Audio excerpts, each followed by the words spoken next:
Countrywide Connect, connecting farmers and growers to what they need to know to grow. Your daily innovative rural show with Andy Thompson and Sarah Birriam-Lack.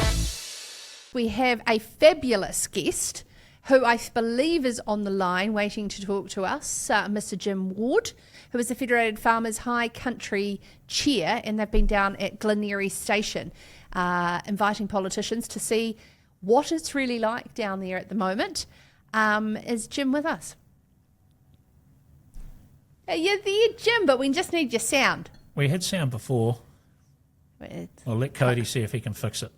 Where is he? Do you think is he in the truck? I think he's in his tractor. He's in his tractor. Are you in the tractor? Yeah, I'm just drilling a paddock. Perfect. You got enough diesel? As long as you don't talk too long, I'll be fine. Well, that's yeah. This is great. Like in our first show, we actually get someone live from the tractor. I mean, honestly, we didn't even set that up. I think we've done everything today. And to end with Jim. Jim, hey, now tell us about the trip down to Glenaray Station, an iconic high country property to host. How many for the field trip?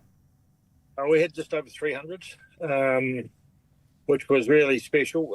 We had to limit it because, the logistics of getting 80-odd vehicles around that type of country was quite difficult. We had to cut the high country portion out of the day because it was just a bit dangerous coming back down. So, yeah, with 300, and it was really special. We had 3 ministers in cabinet and the 5, I think, MPs, which was really good. And the feedback we got from all of them was that it was quite astounding what Glenaray or W Pinckney Limited are up to. It's a very special place, has been for forever, but it's really turning heads. 68,000 hectares, sheep, beef and deer property.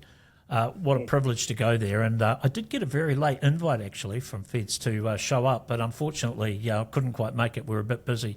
Just, you mentioned you had 3 cabinet ministers, 5 other MPs. I know there was other media there. What's the idea of the whole day, Jim? Why are you going to that effort?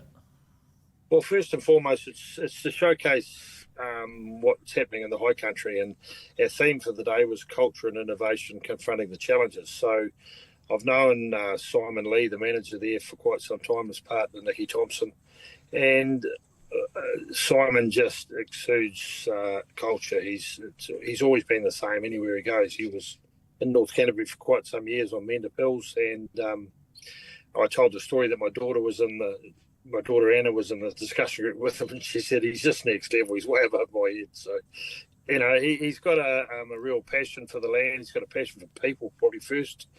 But he's clicked really well with the owners, David Pinckney of Glenaray, and the board, led by John Tavendoe. He's clicked really well with them, and they're starting on a journey of all sorts of things. So we went there, a lot of people talking about halter, but they've got halter on their steers.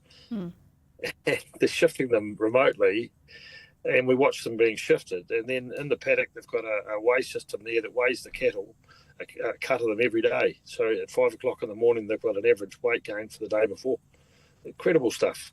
And, property of that size, that altitude, it's good. It's marvellous land. But, they're doing, I think that Nicky said they did 136% this year, which over 36,500 ewes is pretty cool. That's very good. Hey, and just a selfless plug, sorry. Front cover of Beef Country magazine in rural delivery mailboxes is Simon Lee and Glenaray, particularly around the great work they're doing with heifer mating and how they're tying that in with wearables, Jim. Oh, yeah, too right. We saw those heifers. I'm pretty sure Simon said 94% PD and calf in 42 days. Yeah. But you look at them and you thought, yeah, that's got to happen. And the herd improvement, like the way they've gone from like a run type cow to a really productive unit. And like the deer, I think pretty sure they said they put 4,000 hinds to the stag just now. So, and there's a lot going on. So, but I guess the thing that really was the big buzz for a lot of people was the way they're all approaching it, the buy-in from the staff. Everybody has input, and so they're all into it. They all support each other. They use a lot of technology, WhatsApps going on all day. They've got a system there. If someone has an incident, 6 people are notified immediately. via email. So, like it's pretty impressive. Jim, you mentioned about the politicians and that and the people that were there.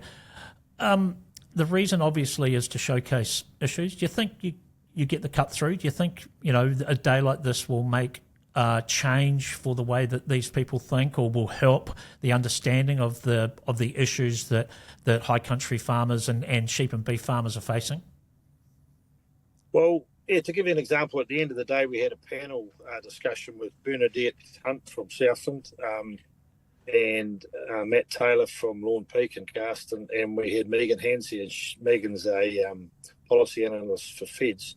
Now, we were talking about the resource management and consent processes and everything, and I made the comment to Bernadette earlier that the only difference between what happens in the flats in Southland and the high country is altitude and topography. All of the other things that come to bite you are all there. And, there's a real hassle now, a real process going on to get anything done. And that's a real scare factor for everybody. So we looked at that very extensively, and it was a great little panel. And then we talked about wilding pine trees, like Glenaray have just found their first wildings this year. It's only 30 k's as the crow flies to Mid-Dome, which is the Douglas fir issue that's floating around there. Brett Roloff gave us a rundown on that. It's real scary. So, when you're standing there looking at it, and the MPs are seeing the same thing that you're looking at, and the words that are coming out are from people that have got their fingers dirty doing this job, that's where you get runs on the board.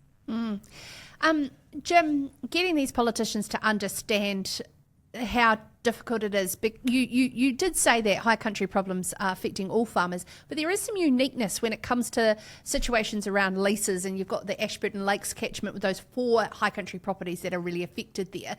And like really well around the certainty of Molesworth going forward. Are they actually aware? Does it go over their head around what is needed? Or are they quite happy just to leave it up to play out around what's happening, particularly in the South Island?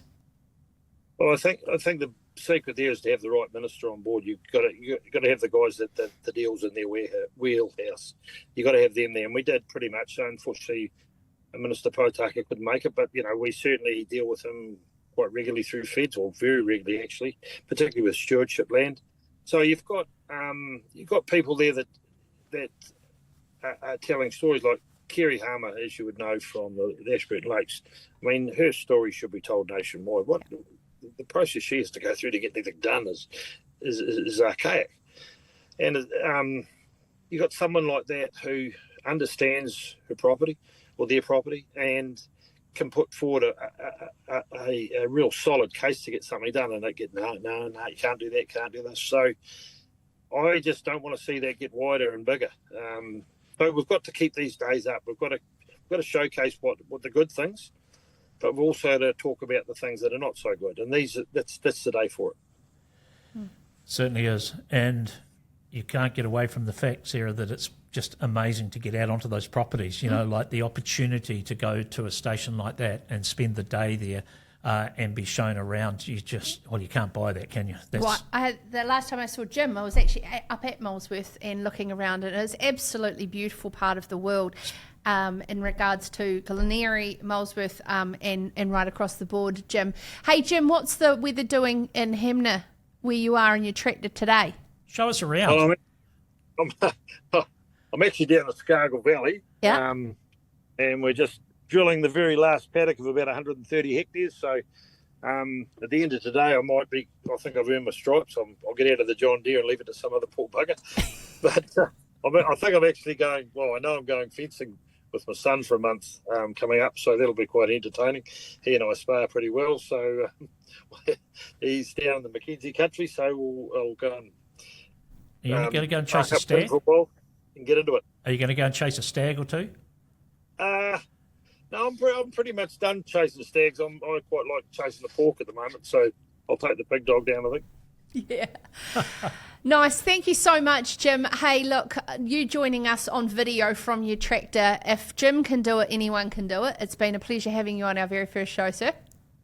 Yeah. Thank you. And you know how technically unsavvy I am, so I'm quite surprised I'm actually looking at you. So there you go. Well, look, you don't have that alone. I had a printer issue over the weekend, which lucky that didn't go out to air, Jim. So, look, mate, appreciate your time. Thanks so much, and perfect to have you in the tractor. You're welcome back anytime, and thanks for joining us on our first show. Good on you guys. Really appreciate your time.